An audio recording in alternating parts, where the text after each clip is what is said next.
Hello అమ్మా, ఏం లేదమ్మా, భోజనం చేస్తున్నా. మీ కోడలా? ఇదిగో ఆలూ ఫ్రై, పాలకూర పప్పు, బాయిల్డ్ ఎగ్, ఇలా చాలా చేసింది ఈరోజు అసలు. అవును. ఓకే అమ్మా, బాయ్.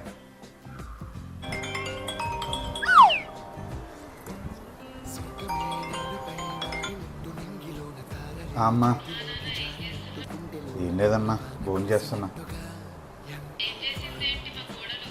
మీ కోడల అదే ఏం లేదు, పన్నీర్ కర్రీ అలాగే పప్పుచారు చేసిందమ్మా, తింటున్నా. ఓకే అమ్మా, బాయ్. ఎలా ఉంది కర్డ్ రైస్?